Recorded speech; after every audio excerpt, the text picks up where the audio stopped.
Hey everybody, this is Nick from Musical Life Denver. In this video I'm going to be talking a bit about slide guitar.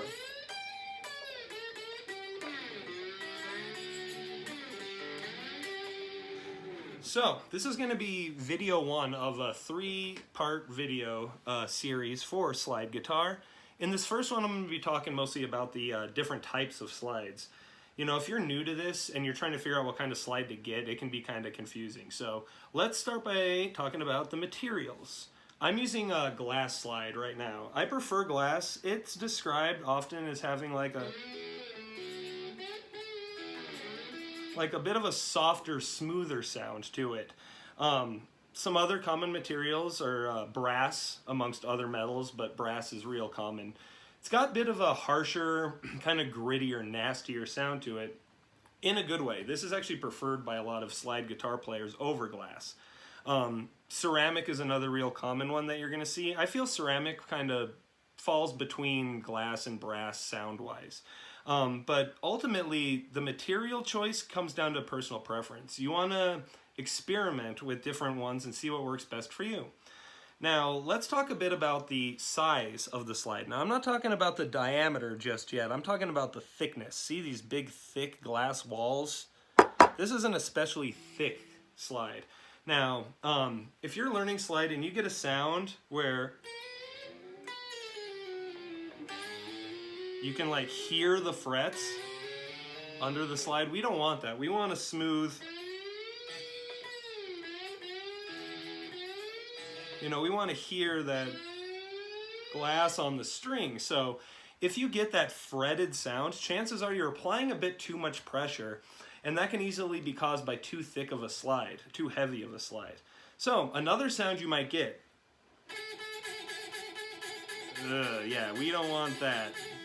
It's like it wants to make a note but can't. The string is kind of bouncing off the slide there. That happens if you're not applying enough pressure, easily caused by too thin or too light of a slide. So, you know, when you're slide shopping, I recommend looking that you have thin and thick slides and kind of a middle ground. Shoot for that middle ground. This is what most people who are starting out with slide prefer. However, a lot of this comes down to personal preference, just like the material. It's good to experiment. So, cool. Let's talk a bit about the diameter, or what finger does the slide fit best on. You know, let's start with the pinky, the fourth finger. Pinky is preferred by many, and even though it may have a little bit less control, a little less stability than the other fingers, it frees up your first, second, and third finger. You can make all your standard chord shapes. You can do power chords, single note runs without having to take this off. So pinky is a great choice. It just takes a while to get used to. Now, third finger is preferred by a lot of people. Little bit more stability and control than the pinky. You want to figure out how you can use this configuration of open fingers to work for you. But yeah, third finger and second finger. This is what I like. Second finger, I feel I have the most control.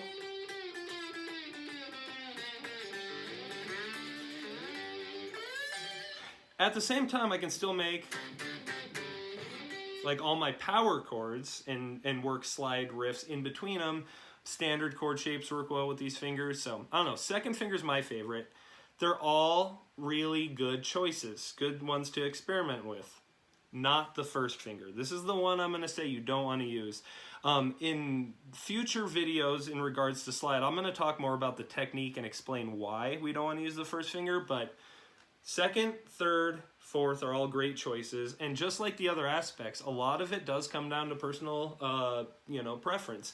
If you're watching your favorite slide guitar players and videos playing, you're going to notice that they're using different fingers, different materials, and different sizes as well. So yeah, personal preference is a huge factor when choosing a slide.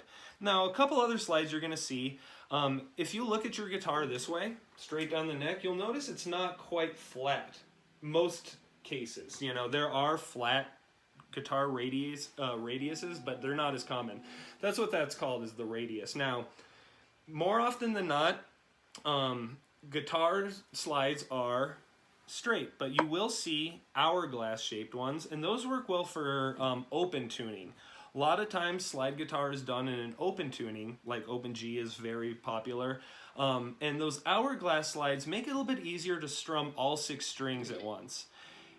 If you got a straight slide, you're going to get a dead note on either your 1st or 6th string if you have a bit of a radius. So if you're in standard tuning like I am now and want to play more single note runs,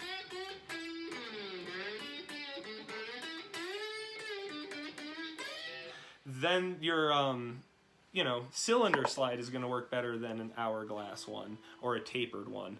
Also, you're going to see some slides that are just like a metal bar. You can't put your finger through it. Those are better for lap slide, your Dobros, pedal steels, Weissenborns, what have you.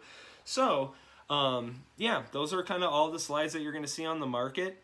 There's going to be a few more videos to come in regards to slide. We'll talk a bit about technique, and we're going to talk a bit about some kind of specific riffs and licks that are cool with slide. So, keep an eye out for those videos and many other videos from MLD. We're going to be putting out a lot of videos because it's a weird time. We're all kind of stuck at home. It's a great time to practice your instrument, and we are happy to provide instructional materials to help you while you're going through this crazy time. So yeah, stay tuned for more videos, and hope this helps. We'll see you in the next one.